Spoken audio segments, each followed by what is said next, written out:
yazıçılar, şairlər, kitab sevərlər, festival iştirakçıları, sizi bu əlamətdar gündə salamlamaqdan çox məmnunluq duyuram. Bugünkü söhbətimiz çox aktual bir mövzuya həsr olunub. Hər bir insanın çalışdığı sahədə son məqsədi öz məhsulunu alıcıya çatdırmaqdır. Yazıçının da məhsulu kitabdır, onun alıcısı oxucudur. Burada biraz məsələni mürəkkəbləşdirən odur ki, maddi deyil, mənəvi məhsuldur.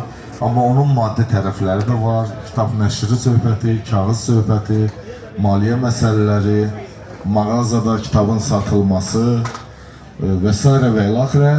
Ona görə də biz bu qərara gəldik ki, bu söhbəti Azərbaycanda ən populyar nəşriyyatlardan birinin direktoru olan çox hörmətli Şahbaz Xudoğlu ilə və bizim tanınmış yazıçımız İlham Əzizlə aparaq. Yəni bu tərəflərdən biri daha çox məhsul istehsal eləyən, ikincisi isə öz məhsulunu təqdim eləyən tərəfdir, yəni yazıçı və nəşriyyat. Yəni müəyyən polemik fikirlər var bu barədə. Xüsusilə də son illərdə elektron kitab, elektron reader daxil olubdur bizim həyatımıza. Bu məsələləri xeyli mürəkkəbləşdirib, kitabın alıcısı azalıbdır deyilənlərə görə. Amma Şahbaz Xudoğlu'nun mən bir intervyusun, daha doğrusu bir açıqlamasını oxudu. O deyirdi ki, artır, getdikcə alıcıların sayı. Tutaq ki, Şahbaz Xudoğlu bir açıqlamasında deyir ki, əgər bir neçə il bundan əvvəl bizim eyni vaxtda satışda 200-300 kitabımız var idisə, artıq bu rəqəm 1000 və yaxud da bir neçə minlə ölçülür. Səhv etmirəmsə elə demişdir Şahbaz bəy. Bu çox ciddi bir göstəricidir. Bu onu göstərir ki, artıq əgər 100-dən 1000-ə keçirsə bir nəşriyyatın kitablarının sayı, bir neçə minə keçirsə, deməli kitab çox istehsal olunur. Çox istehsal olunursa, deməli çox oxunur. Amma bir tərəfdən də belə bir fikir var ki, yox, kitabın elektron versiyasının meydana çıxması onun alışını çətinləşdirir. Getdikcə bəzi fikirlər var ki, kitab oxunmur, yeni nəsil kitab oxumur. Şəxsən mən bu fikirdə deyirəm. Mənə elə gəlir ki, yeni nəsil daha çox oxuyur. İndi bəziləri deyir, əvvəl metro ilə gedəndə görürdün kimlərin əlində kitab var, qəzet var. İndi görmürsən, ancaq telefonla məşğul olurlar. Və s. və ilaxirə. Mənə elə gəlir ki, telefonun özü ilə bir kitab oxumaq vasitəsidir. O da bir informasiya qəbul eləmək vasitəsidir. Sonra çox ciddi məsələlərdən biri xarici dillərdə bizim kitab bazarına kitabların daxil olmaqdır. İngilis dilində, türk dilində, xüsusilə də müstəqillik dönəmindən sonra bizim kitab bazarına bu dillərdə kitablar daxil olur. Əvvəl yalnız rus dilində və Azərbaycan dilində olurdu Sovet vaxtı. İndi artıq bu dillərin də sayı artıbdır. Bu da oxucu kontingentinin bölünməyinə səbəb olur. Xüsusilə də gənclər daha çox iki təbəqəyə ayrılır indi. İngilis dilində oxuyan gənclər daha çox ingiliscə oxuyur. Kitabları, bədii əsərləri də, eləcə də böyük bir kəsim daha çox bədii əsərlərdə Türkiyə türkçəsi vasitəsilə oxumağa üstünlük verirlər. Sonra çox ciddi məsələlərdən biri bölgələrdə kitab satışıdır. Yəni, bölgələrdə biz bilirik ki, kitab mağazalarının sayı paytaxtla müqayisədə azdır, oxucuların da sayı azdır və orada vəziyyət nə yerdədir. Sonra nəhayət daha bir məsələ, əhalinin sosial durumu və kitab alışı arasındakı tərs mütənasiblikdir. Yəni, kitabların qiyməti getdikcə artır, əhalinin sosial durumu isə buna uyğun olaraq artmır. Və nəticədə, məsələn, ayda bir kitab, iki ayda bir kitab almağa normal bir oxucunun nələ gəlir ki, gücü çata ya çatmıyor. Hər halda mən belə düşünürəm də, orta aylıq maaşla hesablayanda. Bax, əziz və çox hörmətli Şahbaz müəllim, çox hörmətli İlham müəllim, bizim söhbətimizin əsas mövzuları çox ümumi və çox sadə şəkildə danışdığım, amma arxasında çox mürəkkəb məsələlərin dayandığı bu mövzular ətrafında olacaq.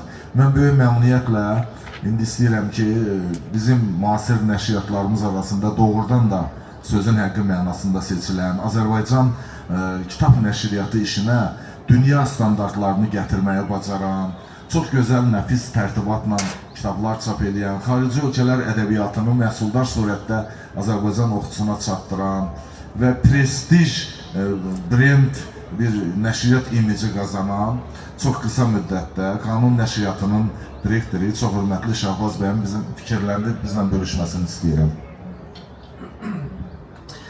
Çox sağ olun, minnətdaram. Əslində mən nədən danışmalıyam, heç doğrusu onu bilmirəm. Çünki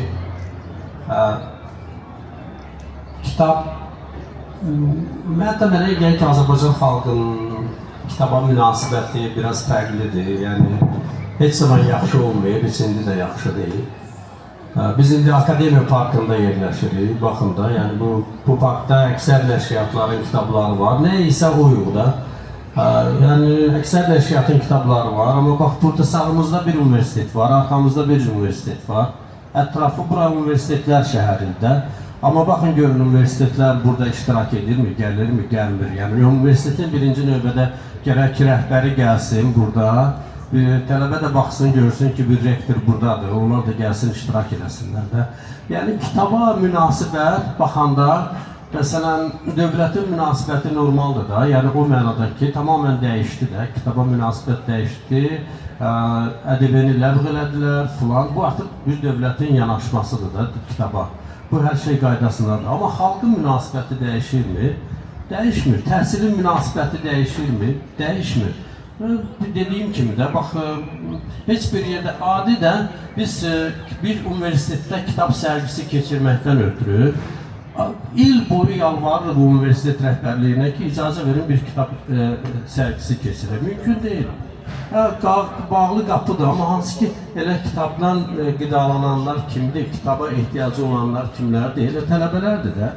Yəni, universitetlər kitabın artımına güc verməlidirlər də. Mən indi, biz statistika baxımından, kitab nəşrində artım var, biz çox kitab nəşr edirik. Bizim işimiz burada, dünya gedirik, baxırıq, görürük ki, yeni kitablar çıxır, çalışırıq o kitabların müəllif haqlarını alaq və gətirək Azərbaycan dilinə nəşr edək. Amma bunun nə xeyri var?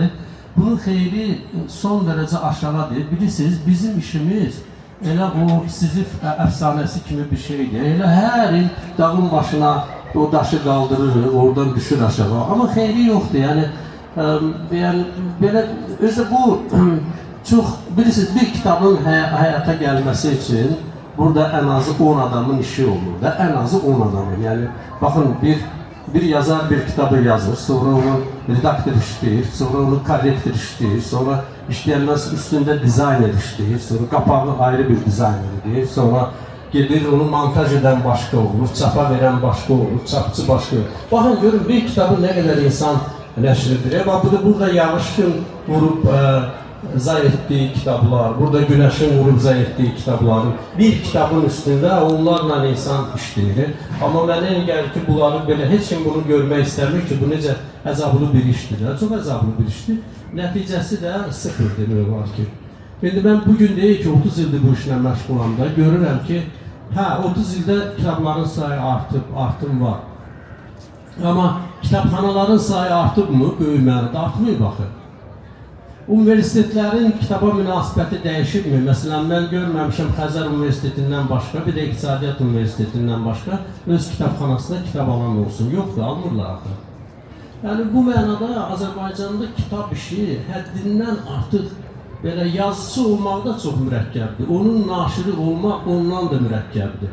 İndi bu, deyil, kötan daşa ilişəndə hər kəs bir-birini qınayır. Bizdə adətən yazıçılar qınayırlar naşirləri ki, niyə bizim kitablar satılmır? Naşirlər də deyirlər ki, elə bir kitab yaz ki, o satılsın da. Və bunlar hamısı da birləşir, sonra kitab dükanının üstünə düşürlər ki, ay kitab dükanı, bizim kitabı elə yerdə qoy ki, o görülsün və satılsın. Yəni, bax, belədir, bizim münasibətin özündə də düzgün münasibət yoxdur. Baxın, indi biz kitab məsələsini müzakirə eləməyə bura gəlmişik, düzmü?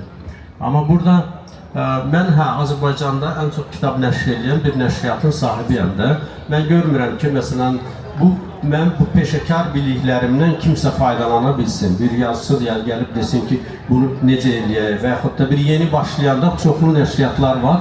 Artıq yeni başlayıb, onlardan hər hansı bir gəlib desin ki, bu məsələni necə eləmək lazımdır və s. Hər halda mənə yenə də fikirləşirəm ki, hər bir işi irəli aparan mütləq şəkildə fikir mübadiləsidir. Bundan mütləq şəkildə o sahədə diskussiyadır. Nə qədər diskussiya olarsa, nə qədər fərqli fikirlər olarsa, o zaman da inkişaf mümkün olar. Belə. Hələ ki, sualınız olsa sonra yenə cavab verərəm. Bax, hər hansı bir yazıçının bugün kitab çapı ilə bağlı Azərbaycanda ən ciddi problemi nədir? Kitab alınırmı? Kitab satılırmı? Yəni, gözləntilər, bax, sizin bu yaxınlarda romanınız dərc olundu. Nə gözləyirdiniz və hansı nəticələrə nail oldunuz? Yəni, sırf kitabın oxucu tərəfindən alınması nöqteyi nəzərindən mən deyirəm. Nəşriyyatlarla müəllif arasında kitab çapı məsələləri ilə bağlı hər hansı bir konflikt olurmu? Hansı problemlər meydana çıxır? Sizə bu barədə danışasınız. Çox sağ olun. Məsələn, əvvəla bu problemi, bu məsələnin köklərinə qayıtmaq lazımdır. Bütün proseslər başladı ondan ki, biz bir iqtisadi siyasi formasiyanı dəyişdik. Oradakı kitab və oxucu münasibətləri bu formasiyaya keçmədi. Yəni, Sovetlər dönəmində kitabın və yazıcının, dövlətin bir-birinə olan münasibətləri kapitalizmə keçmədi və bu keçməməzliyi yanında həm də yazıcılar var. Yazıcılar da bu mərhələni atlaya bilmədilər. İndi bütün yazıcılar istəyir ki, məsəl üçün onların kitabı satılsın, əvvəlki kimi dövlət sifarişləri olsun, filan dəsməkən, amma artıq kapitalizmdir. Bütün bazarlarda olduğu kimi tələb və təklif qanunu işləyir. Yəni, bazarın özünün qanunu var, ilahi bir qanundur. O qanuna əməl eləməsən, nə əmtəyə çıxarırsan, sata bilməyəcəksən. Müasir Azərbaycan yazıçısının özünün potensialı və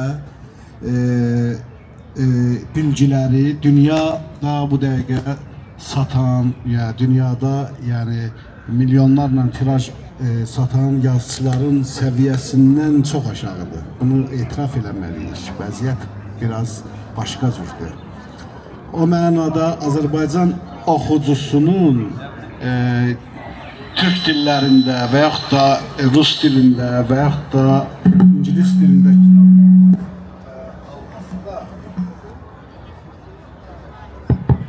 kitab alması da normal bir vəziyyət. Biz, məsələn, müasir yazıcı nəşriyyatla necə işləyir?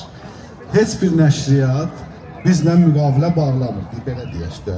Yəni, bizə qonorar sistemi yoxdur. Hələ bunların içərisində ən normalı qanun nəşriyyatdır ki, adama biraz kitab verir ki, sənin də kitabın olsun.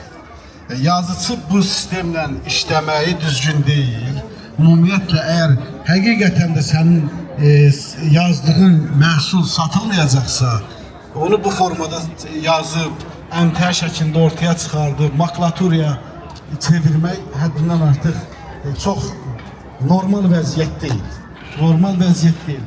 Əgər lazım deyilsə, biz heç yazmayalım. Fikirləşən ki, əgər məsələ bu qədər ciddidirsə, bax, bu günləri, mən bir həftədir burada oturmuşam. Azərbaycanlılar kitab almaq istəmir, oxumaq da istəmir. Bunu birbaşa qəbul eləmək lazımdır. Bax, o bir həftədə sizin nə qədər kitabınız alındı? Müəllim, mən deməli ictimai fəallığım da var. Facebookda xeyli 10 mindən yuxarı izləyicim var. 500 kitab nəşrləmişəm. Romandır, yeni romandır, müasir romandır. Romanı biliciləri də oxuyurlar, rəyləri verirlər. Ölkənin ən populyar saytında onun haqqında yazı gedib, Qafqaz İnfoda. Mən bu 5 gündə 30 ədəd kitab satmışam burada. Bunu da məni alanlar, məni tanıyan adamlardır. Oxucu gəlib bizdən heç nə almır. Yəni, biz oxucu ilə artıq yerlə göy qədər aralıyıq. O bizi tanımır, biz də onu tanımırıq, bir-birimizi başa düşmürük, bir-birimizin dilini anlamırıq. Biz başa düşmürük ki, oxucu nə istəyir. Biz fikirləşir ki, biz sənət yaradırıq, hələ oxucu bizi sonra başa düşəcək, bu da nağıl məsələdir. Oxucu həqiqət istəyir. Ay, sağ ol.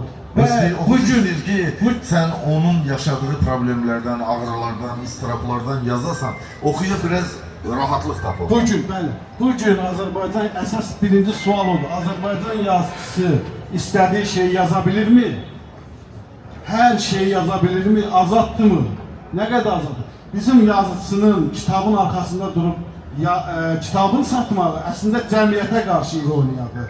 Ki eğer mən sənin kitabını satıram, özüm öz kitabını satıram, sən bax. Bunu vaxtında Gorki'ydi. Gorki'nin dövrü değil ki. Vaxtında Gorki öz kitabını satırdı, bugün də biz satırıq. Biz yani demək ki 17-ci əsr, 18-ci əsrin vəziyyətində yerləri oxucu və naşir və yaxud da yazıcı sevir. Mən nəşriyyatla işim yoxdur. Nəşriyyat bir biznes strukturudur. O nə satılırsa onu istehsal edir ki, biznesini saxlasın. Mənim problemim məsələn, dünyanın ən aparıcı nəşriyyatı Penguin'də bu ədəbiyyat üzrə. Mən dünənləri elə belə araşdırdım. Elə yazıçılar var ki, ildə Forbes-də gedir adları 25 milyon, 30 milyon, 40 milyon gəlirləri olur. Məsələn, dünyada satış. Şimdi bizim dil problemimiz var, tərcümə problemimiz var. Azərbaycan yazısı tərcümə olunmur. Azərbaycan yazısı dünyaya tərcümə olunmur. Mən hətta biraz şey də olmasın, fikirləşirəm ki, Azərbaycanda dünya səviyyəli romanlar və hekayələr yazılır. Onlar da burada batır. Çünki məsələ çox qəlizdir. İqtisadi əsasları var, mənəvi əsasları var, siyasi əsasları var, cəmiyyət problemləri var. Hamısı bir-birini üstəliyə artıq bir piramidaya gəlib çevrilir. İlham müəllim, sağ ol, çox ciddi problemlərə toxundun. Doğrudan da müasir Azərbaycan yazısına mənim ürəyim yanır və ağrıyır. Niyə? Çünki bu 10 il orta məktəbdə oxuyur, 5 il ali məktəbdə oxuyur. Ömrünün neçə ilini sərf edir, savad toplayır, bədii əsərlər oxuyur, yazır, müəyyən bir yaşa çatır. Və onun meyvəsi yetişir, o kitabdır. O meyvəni gətirir, qoyur, elə bir ki, piştaxtanın üstünə, amma o meyvəyə sahib duran demək olar ki, yoxdur. Mən demirəm, amma yoxdur, demək olar ki. Yəni, bunun bir səbəbini mən bilirəm, bizdə oxucu kontingenti azdır. Bizim 80 milyon Türkiye kimi əhalimiz yoxdur, Rusiya kimi 100 milyon, Hindistan kimi 1 milyar əhalimiz yoxdur bizim. Yazıcı yalnız kitab satmaqla dolana bilməz bizdə. Bu nə yazıcının günahıdır, nə oxucunun günahıdır, nə də dövlətin günahıdır. Balaca ölkəyik, əhalinin sayı azdır. Böyük tirajlarla kitab çıxmır ki, yazıcı bir dənə kitab çıxartsın, onun puluyla növbəti kitaba qədər bir neçə il dolansın, onu alsınlar. Məsələn, 100 min tirajla, 200 min tirajla, 300 min tirajla Türkiyədə çıxır kitablar. Türkiyəlilər bizim qonaqlarımız gəlmişdilər. Onlar baxır bizim kitabların sayına, tirajına heyrət edirlər. Qəribə gəlir ki, 100 tiraj, 300 tiraj, 1000 tiraj deyirlər. Onlarda çünki 50 mindən, 100 mindən, bir neçə 100 mindən onu da alır alıcılar, bazar böyükdür. O pul müəyyən faizi ilə gəlir təbiidir nəşriyyata, müəyyən faizi yazıya. Yazısı da növbəti kitabını yazana qədər artıq onun maddi bazası olur, heç kimdən asılı olmur və gedir növbəti kitabını yazmağa vaxt qazanır. Siz necə düşünürsünüz bu arada Şahbaz müəllim? Əhalinin sayı ilə, bazarın kiçikliyi ilə yazısının keyfiyyətini müqayisə eləmək, bütün müqayisələr kimi bu da müqayisəli məsələdir.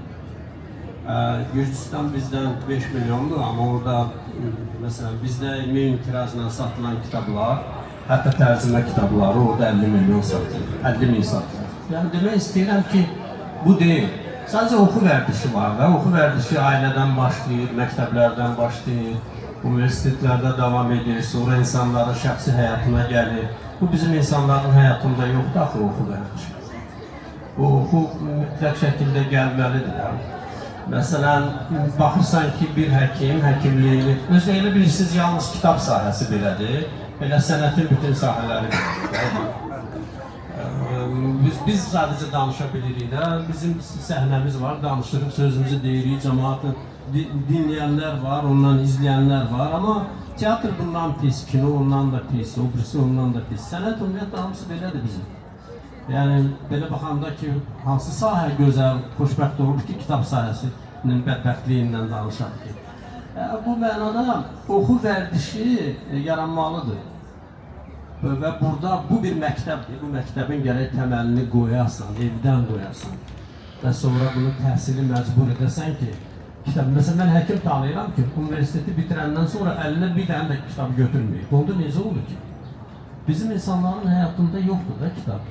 Məsələn, gedirsən, getsin evə, desin ki, yarım saat mən oxuyum, dinlənim, özümü inkişaf elətdirim, bir kitab götürüm. Belə bir şey yoxdur. Bir iş adamı qurur, iş qurur, fikirləşmir ki, məsələn, mən iş qurmuşam, bəlkə bunu daha yaxşı idarə etmək üçün kitab oxuyum. Eləmir. Məsələn, adamlar var, günlərini söhbətlərə, çayxanalara falan həsr edirlər. Mümkün deyil. Yaxşı, hətta elə bilirsiniz ki, bizim insanlar yaxşı kənd təsərrüfatı falan sahəsində irəlilər. Yox, elə deyil, heç orada da deyil. Çünki kitab oxuyan yoxdur axı. Yüzlərlə arıçılıqla bağlı kitab çıxırlar. Yüzlərlə başqa dillərdə də Azərbaycan dilində tələb yoxdur axı. Məsələn, güya ki, onlar kitab oxuyur, yox, kitab oxusalar tamamilə fərqli olar. Ona görədir ki, bizim deyək ki, elə buraxdığımız şərabdan tutmuş, becərdiyimiz baldan tutmuş, hər şey yalnız öz bazarımızdadır və başqa bir bazara yoxdur. Çünki o barədə bizim elmi biliklərimiz yoxdur. Elmi biliklər hardan gəlir? Kitabdan gəlir də. İndi bu faciənin biz ayrı-ayrı sahələrdə necə əks olunduğunu görürük. Elə həkimlikdən tutmuş, ondan səhiyyədən tutmuş, təhsildən tutmuş hamısında. Bu hamısı kitabla bağlıdır. Biz hələ yenə də dərk eləmək istəmirik. Məsələn, çox suallar verilir. Əşi, biz niyə kitab oxuyaq ki? Hələ də biz niyə kitab oxuyaq sualı veririk. Biz həmin səviyyədəydik, təəssüflər olsun ki. Yəni, mən bunu belə görürüm. O ki, qaldı qonorar məsələsinə. Bilirsiniz, hər bir yazıcı öz kitabını satmalıdır. Bu bir mənalı şəkildə belədir. Nobelçi də gedir öz kitabını satır. Öz kitabını satmağın müxtəlif yolları var. Mən öz kitabım haqqında danışaram. Elə fikirlər söylərəm ki, bu fikirləri işdən gələr, o fikirləri alar. Kitab satmaq pis deyil. Yazıcı yazır və öz kitabını satır. Bunu yəni bütün, məsələn, Herta Miller Nobel alanda onun kitabları hələ laboratoriya səviyyəsində oxunur da. Xırda ədəbiyyatçılar seviyəsində oxunurdu. Amma Nobel alandan sonra birdən-birə böyük bir bazarı əhatə elədilər. Bu dəfə yüzlərlə belə yazıçılar var da.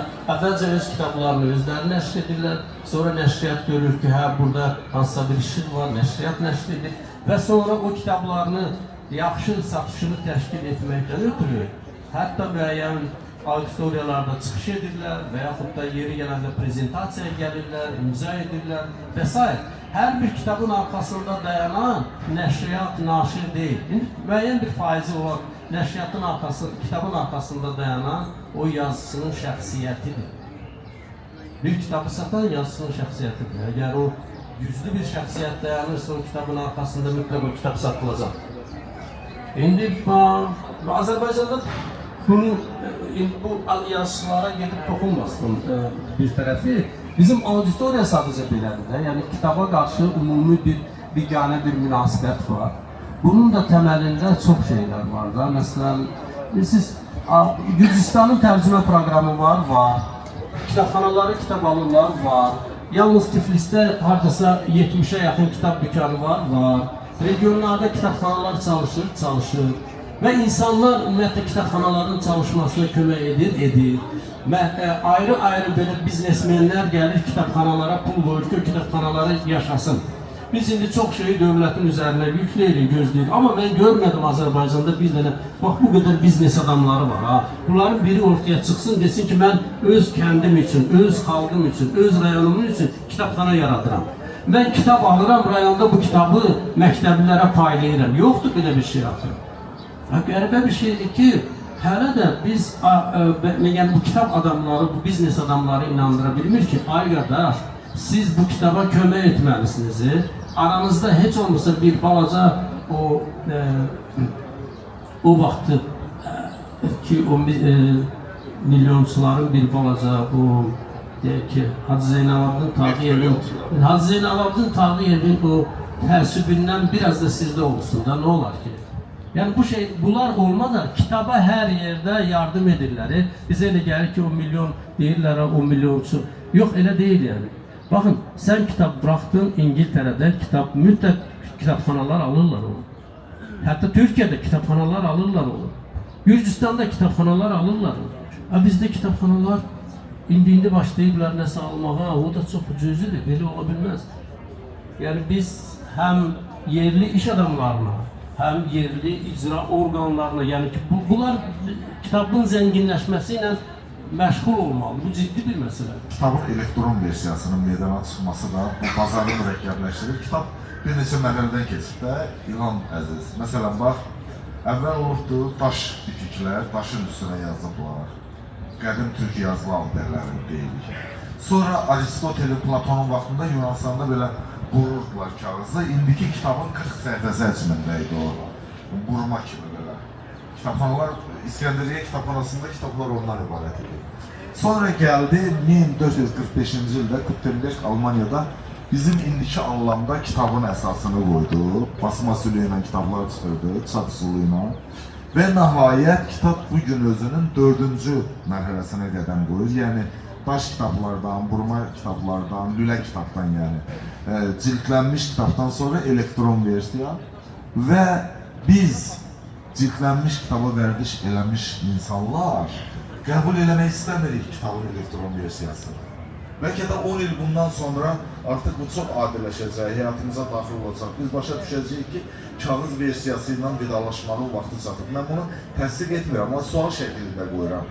Bəlkə biz bu keçid dövründə yaşadığımızdan deyirəm, kağız kitaba maraq azalır, amma yeni yaranan elektron versiyanı oxumaq vərdişləri də formalaşmayıb. Bu iki mərhələ arasındakı xaosun bəlkə yaratdığı bu bir problemdir, belə deyək də. Sən necə düşünürsən bu barədə? Bir müəllif kimi. Fikrimcə, qısa müddətdə, çox qısa müddətdə, bəlkə də 2-10 il sonra kitablar artıq bizim bildiyimiz bu formada kitablar yəqin ki, antikvar tikiliyyətdə olacaq. Antikvar bir məhsul çəkiləcək. Çünki artıq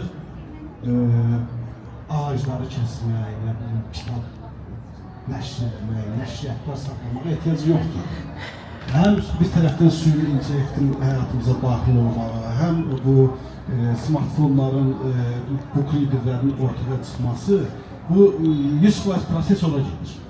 Proses ola gedir. İndi biz nə etməliyik? Biz bu vəziyyətdən çıxış yolu kimi, məsələn, Azərbaycanda maşın bazarını idarə edən bir sayt var.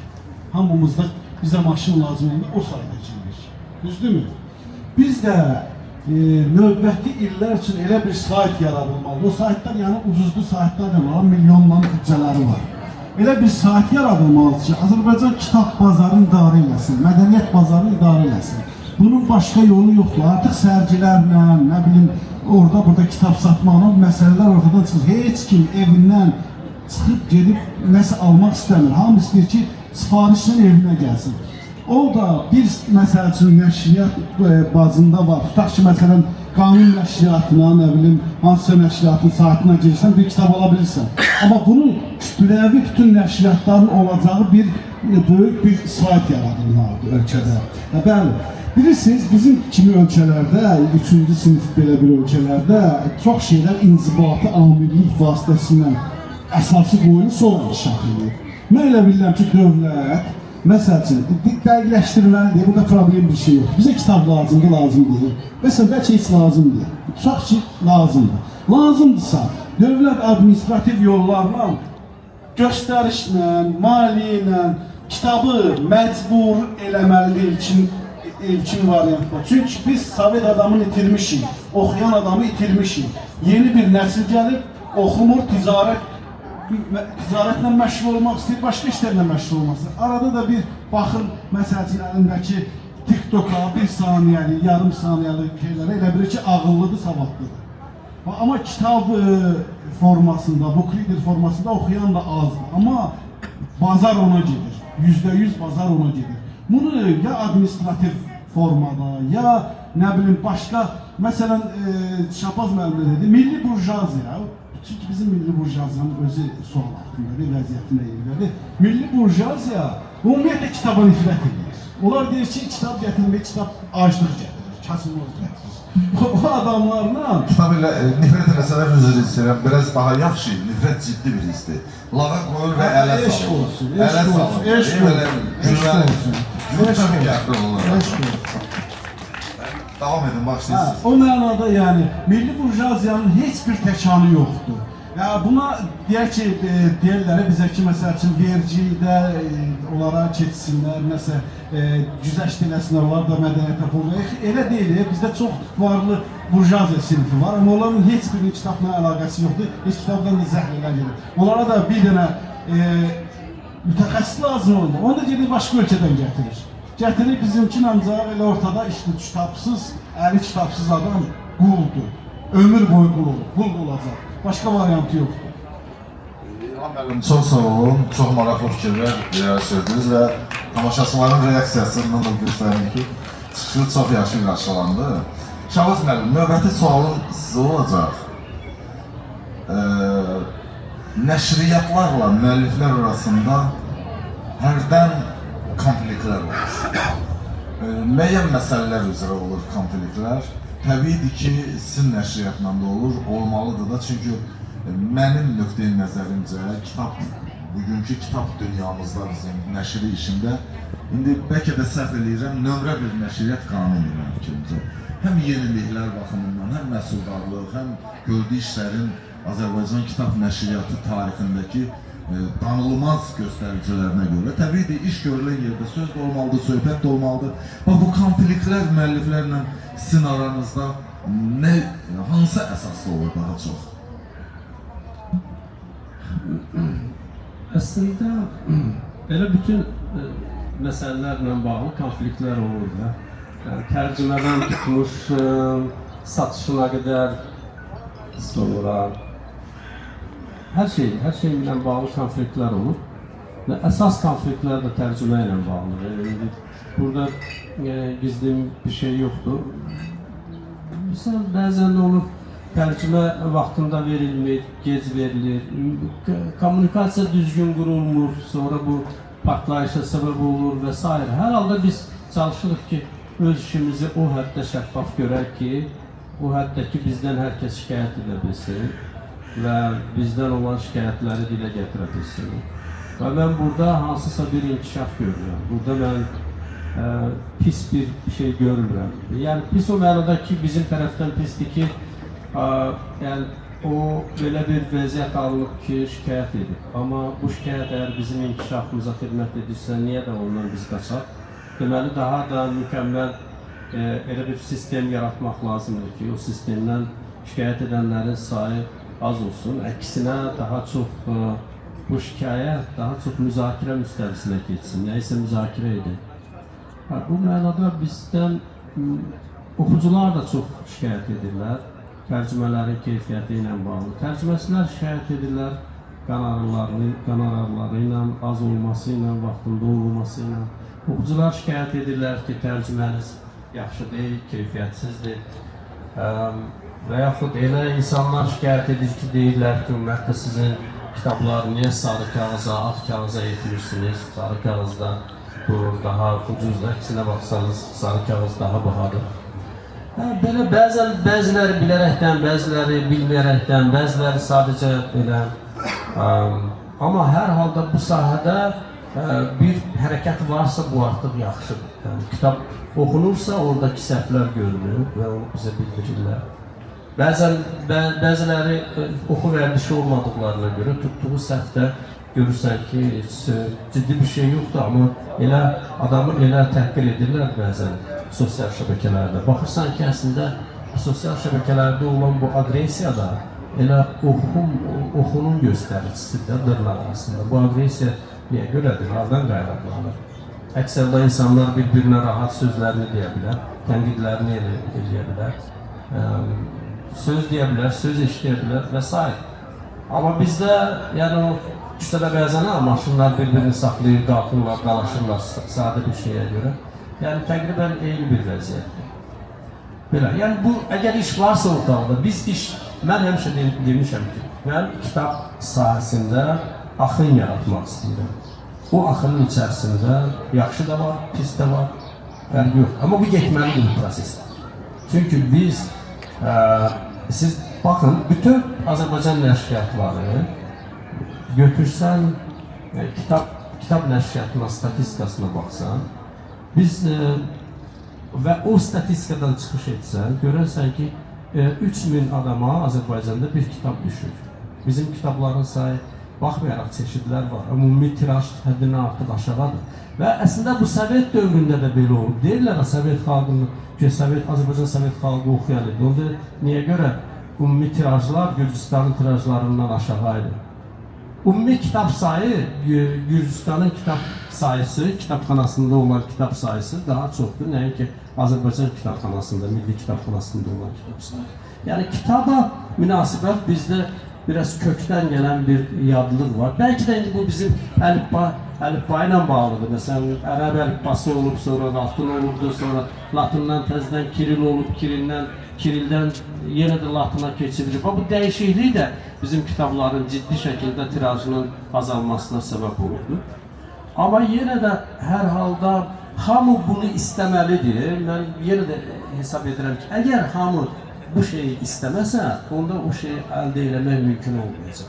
Oxunması məsələsi, bir faktı mən hamının bildiyi bir faktı xatırladacağım.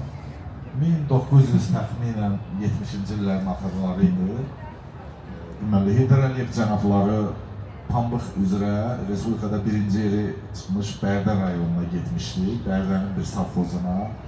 Və orada pambıqçılarla görüşdə soruşdu ki, siz nə istəyirsiniz? Respublikada birinci yerə çıxmışsınız. Sizin bir arzunuzu yerinə yetirin. Heydər Əliyev cənabları 73-cü ildə bizim də kəndə gəlmişdi. Onda bizim kənd pambıqçılığı üzrə birinci yerə çıxmışdı. Orada da dedi, nə istəyirsiniz? Bir suçu var idi, müharibə veteranı. O da xalqın arasını dedi. Heydər Əliyev cənabları da 6 aydan sonra onu yerinə yetirdi. İndi Bərdədə soruşur ki, ondan bir 5 il sonra nə istəyirsiniz? Bir pambıqçı qız çıxdı qabağa, dedi Heydər Əliyev cənabları. Valla bizim dedi kənddə itkin gəlinin bir nüsxəsi var.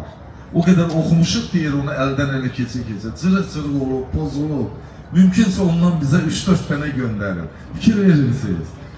Bu insan, pambıqçı səhərdən axşamacaq qan tər içində işləyir. Yorğun, arğın, pul istəmədi, ev istəmədi, şərait istəmədi, kitab istədi ölkə başçısından. Və Heydər Əliyev cənabları gülümsəmişdi. Bakıya gələn kimi həmin kitabın daha 50.000, sonra da 50.000 tirajla nəşr olunmasını əmr eləmişdi, göstəriş vermişdi, kitabçı ümumiyyətlə götürəndə Əlibala Hacızadənin əsərlərinin ümumi tirajının sayı yarım milyon idi Sovet vaxtı. Bu kitablar alınırdı. Mən indi Əlibala Hacızadənin yaradıcılığından ölçmürəm, ne kitab oxucuğum, amma demək istəyirəm ki, oxunurdu, Sovet dövründə də oxunurdu Şahbaz müəllim. Bax, bugün dilənçilərin sayını artmış görəndə çox kədərlənirəm. Bilirəm ki, sosial durum aşağıdır. Birdən yoxa çıxırlar, birdən də peyda olurlar hamısı. Deyirəm ki, ay Allah, kaş mən onun yanından keçib gedəndə deməsin Allah xatirinə pul ver. Allah xatirinə deməsə vermirəm. Vaxtım olmur, həvəsim də olmur düzüm. Keçib gedirəm. Mən bilirəm ki, mənim verdiyim puldan asılı deyil. Amma Allahın adını çəksə dayanmalıyam və nə olsa imkan dərəcəsində ona verməliyim. Onun üçün vaxtım gəlmədən tələsirəm də. İndi mənə elə gəlir ki, bu həyatın ən axırıncı dərəcəsi var. Yəni, insan yaşamağa heç nə tapmır və çıxır insanlardan kömək istəyir. İndi yazıcı əgər kitabını çıxardıq stolun üstünə qoyursa və küçədə, yəni mağazada yox, bu artıq mənə elə gəlir ki, ədəbiyyatdakı dilənçiliyin bir formasıdır. Mən elə düşünürəm, bəlkə də səhv edirəm, təqdir eləmirəm, ay işim, əksinə halına acıyıb deyirəm. Bax, sizin fikriniz, Şahbaz bəydən də xahiş edəcəm, bu suala cavab versin. Yazıcının öz kitabını bu formada satmada ixtiyarı varmı? Bu lazımdırmı? Bu ədəbiyyata hörməti aradan qaldırmırmı? Bu yazısının nüfuzunu aşağı salmırmı? Nizam müəllim də müsahibələrindən birində mənim müəllimim, ustadım, akademik rəyini bildirmişdi. Demişdi ki, mən elə gəlir yazıcı bu cür kitab satmamalıdır. Məsələn, durub kitabını satır. Daha bunun bir gizli forması da var. İndi bunu gizlətməyin mənası yoxdur. Yazıcı kitablarını vurur qoltuğuna, 5 dənə, 10 dənə indi gedir. O müəssisə sənin, bu müəssisə mənim, o rəhbər vəzifəli şəxs. Bəli, o da dilənməyin bir formasıdır məncə. O lap pis formasıdır. Heç olmasa bu sonun üstünə qoyub satan daha səmmidir və gizli eləmir bunu. Siz necə düşünürsünüz? Ümumiyyətlə, mən bir şey deyil, siz deyərsiniz. Amma biz axı istəyirik ki, bir azad bazar olsun, düzdür? Və bu azad bazardan satan var, bir də alan var. İnsan o zaman güclüdür ki, və bir yazıcı da o zaman güclüdür ki, onun arkasında böyük bir bazar var. Bu bazar, Sovet hökumətində baxsanız, nəşriyyat nəşr edirdi, o dövlətin idi. Başqa bir kitabxanalar o kitabı alırdı, o da dövlətin idi. Yazısının orada heç nəyi yox idi. Yazısıya çox cüzi bir qonorar verilirdi. Və o cüzi qonorar o vaxta görə yaxşı hesab olunurdu. Amma indiki də ölçülərlə götürəndə bu həddindən artıq çox aşağıdır. İndi başqa bir şey var. İndi azad bazar var və bu azad bazarda imkanlar sonsuzdur. Yəni burada sən istəsən kitabını küçədə də sata bilərsən. Burada nə var ki? İstəsən təşkilata da, amma əsas odur ki, sənin yaratdığın dəyər deyə yox. Dəyərdirsə, sən onu hər yerdə sata bilərsən. Ya dəyər deyilsə, o artıq elə Sovet dövründə də var idi. Aktyorlar nə deyirdilər? Qamara gedirdilər və s. Elə deyil. Yəni, onda da elə yazıçılar gedirdilər, icra hakimiyyətinə, raykoma gedirdilər və o raykomdan onlara pul verirdilər, yemək içməyə aparırdılar və s. Məncə bu tək halların üstünə, tək hallarla bu məsələləri belə təhlil eləmək mümkün deyil və düz də deyil. Sual yönləndirirəm. Bəs yazıcı əvvəldən Şahbaz bəylə qeyd elədi, ki, yəni yazıcı əvvəldən qanunlar alırdı da, böyük qanunlar alırdı və əsərlərin hesabına dolanırdı. Bəs Əsəd müəllim həmişə o fikri səsləndirir ki, yəni əleyhinlərdə insanın şəxsi fikridir, bəlkə də doğrudur. Artıq ona haqq qazandırmaq da olar, yazıcının kitabını satır. Bəs yazıcı nə ilə dolanmalıdır? O maraqlı bir sualdır. Məsələn, yazıcı yazır və kitab çıxarır, nəşriyyata da xərc çəkir, kitabını çıxarır. Və nə etməlidir yazıcı? O maraqlıdır. Bəlkə bunun yolunu biraz Əsəd bəy bizə anlatsın. Düzü bir tendensiya, heç sevmədiyim bir tendensiya var müasir ədəbiyyatda. Yalnız sanki varlı adamlar yazıcı ola bilərlər. Belə bir tendensiya yaranır. Çünki onun imkanı var, kitabını çıxardır, imkanı var tərcümə elətdirir, imkanı var öz haqqında məqalə yazır, reklam elətdirir, imkanı var xaricə çıxır, xaricdə çap elətdirir, imkanı var müəyyən adamlarla əlaqə saxlayır, müəyyən mükafatlar alır, adlar alır, ta ki və yazıcı kimi reklam bazarında tam təmsil olunur.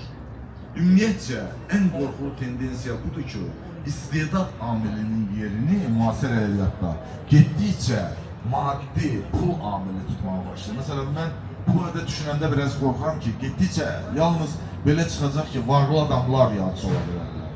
Yəni, hər şey var, zavodu var, fabriki var, vəzifəsi var, pulu var, bircə kitabı yox idi. İndi də gəlir, başlayır kitab çıxartmaq. Mən bunu da bacarıram. O Bəxtiyar filmində məşhur bir cümlə var, deyir, onu da bacardım.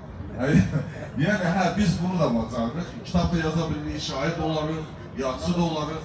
Yəni, yazıq şair-yazıçıların yeganə bir sahəsi var, ədəbiyyat sahəsi. Gəlib onu da yazıcının əlinə almaq istəyirlər pulun gücü. Yox, sən dur o tərəfə, sən heç kimsən, pulun yoxdur, yazıcı mənə. Mən çap olunacam, mən tərcümə olunacam, mən məşhur olacam, mən bu mükafatı alacam, mən o mükafatı alacam, xaricə çıxacam, hətta Nobel alacam, bax ki, ən yuxarısında. Son hətta oraya gedir. Yəni, yenə də Şahbaz bəy etiraz elədi mənim fikrimə, amma mən fikirləşirəm ki, yazıcının satdığı o kitab küçədə, əgər onun maddi ehtiyaclarını ödəsəydi, mən deyərdim, tam razılaşardım ki, nə olar, ehtiyacını ödəyir, satsın. Axı onu ödəmir, o qəpik quruş. Yəni, müasir xüsusilə də bahaçılıq şəraitində heç nəyə həll eləmir. Sadəcə yazıcı özünü cəmiyyətin gözündə gülünç günə qoyur. Komediya qəhrəmanına çevrilir. Hər hərəkəti gülüş doğuran bir komediya qəhrəmanı ortasırsa, nə deyir gülürlər zalda. Yəni, bu ədəbiyyatı hörmətdən salır Şahbaz bəy. Mən belə düşünürəm. İndi sizin əlbəttə öz yanaşmanızdan Əgər nə deyir gülürlərsə, deməli o istedadlı adamdır da. Baxın, burada qeyri-adi nə var ki? Bir də ki, şəxsiyyəti heç kim aşağılaya bilməz. Nə bazar, nə hardasa gedib kitabını satmaq. Hər insanın özünün ləyaqət hissi varsa. Müasir dövrdə Və bir də ki, mən gedirəm London kitab sərgisinə, Frankfurt kitab sərgisinə, görürəm ki, gənc yazarlar dururlar orada, öz kitablarını paylayırlar. Pulsuz verən var, ondan sərgidə satan da var. Məsələ bu deyil, məsələ budur ki, sənin yazdığın bir neysə ifadə edirmi, bir dəyərdirmi?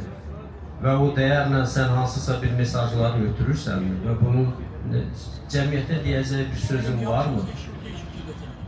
Sənin həqiqətlərin kiməsə maraqlıdır, yoxsa yox. Axı həmişə belə olub da, deyək ki, bəlkə Nietzsche'nin əsərləri belə özü satmayıbdır. Bəlkə elə Russo özü satmayıb da, bəlkə dostları arasında belə 5-6 ədəd sonra qadağan ediblər, sonra orada satılır. Bu həmişə belə olub da. Biz indi özümüzdən yeni bir bazar mı, Sovet bazarı mı yaradıq? Elə bir şey yoxdur da, olmayacaq. Müstəqil bazardır, imkan daxilində hər bir yol tapmalıdır. Mən də küçəyə çıxıb kitab satıram və çox adam deyir ki, niyə belə eləyirsən? Mən deyirəm, bu bizim bir kitab yaymağın bir yoludur. Başqa bir variant deyil. Müasir Azərbaycan yazısının iqtisadi vəziyyəti elədir ki, ya kitabın özü satılmalıdır, ya da özü satılmalıdır. Hansısa bir ideya, konjüktura, gedib boyun eləməlidir, gedib onun dediklərini yazmalıdır, pozmalıdır, olmalıdır, heç nə. Amma biz sənət yaratmaqdan gedirsə söhbət, sənətkar alverçi deyil, sənətkar melanxolikdir, siz bilirsiniz. Bugün bunun havada olur, sabah başqa havada olur. Bu təkdən bir adamlardır. Bunlar gedib küçənin ortasında oturub hər gün kitab satır. Şahbaz müəllim deyir, Şahbaz müəllimin işi odur. Yazıcının işi mal satmaq deyil. Bu vaxtı hardan kimi getdi, otursun polkanın dalında. Yaxşı il olsun, axıra oturaq biz polkanın arxasında. Və yazımızı kim yazsın bizim? Bu yazısı, dövlət özü fikirləşməlidir. Bu bir dəqiqə Azərbaycan xalqının ən ehtiyac hiss eləmədiyi şey kitab. Azərbaycan xalqı kitabdan nifrət edir. Bu bir mənalıdır. Ya dövlət bunu məcbur eləməlidir. Buradan romantikaya yer yoxdur. Ya dövlət bunu məcbur eləməlidir, için dövrdə məcburi olaraq bu məsələlər həll olmalıdır. Necə ki, başqa məsələlər məcburidir. Bu da məcburi. Ya da bu məsələlərdən ümumiyyətlə imtina edilməlidir, deyilməlidir ki, başlı başına. Bu Polşa iqtisadiyyatında belə bir sistem vardır. Deyirlər ki, şok terapiyası. Yəni, bıraxır başlı başına, hara qədər dibə vursun.